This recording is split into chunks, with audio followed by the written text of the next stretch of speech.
দর্শক, পাকিস্তান বাংলাদেশ সিরিজের প্রথম টি-20কে কেন্দ্র করে পাকিস্তান সরকার বাংলাদেশ ক্রিকেট দলের এই ম্যাচকে ঘিরে যে পরিমাণ নিরাপত্তা ব্যবস্থার আয়োজন করেছে তা চোখে পড়ার মতো।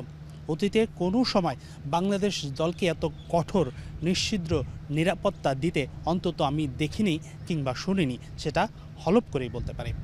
লাহোরের স্টেডিয়াম কমপ্লেক্সটি কিন্তু বিশাল বড়, বাংলাদেশের সাধারণ কোনো গ্রাউন্ডের মতো নয়। এই স্টেডিয়াম কমপ্লেক্সে একসঙ্গে আছে তিনটে স্টেডিয়াম, তাই তো চত্বরটা প্রায় ৬-৭ কিলোমিটার এলাকা জুড়ে।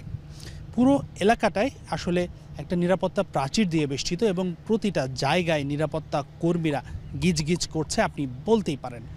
এমন কোনো গেট, এমন কোনো জায়গা নেই যেখানে নিরাপত্তা কর্মীরা নেই। পুলিশ আছে, আর্মির সদস্যরা আছে, সেই সাথে সোয়াট বাহিনী আছে, ফায়ার অ্যান্ড রেস্কিউ টিম আছে। কয়েক ফিট পর পর, যদি বলে থাকি ১৫ থেকে ২০ ফিট পর পর এক একটা করে নিরাপত্তা বাহিনীর গাড়ি দাঁড়িয়ে আছে এবং সেই সাথে ভ্রাম্যমাণ টহল দল তো আছেই।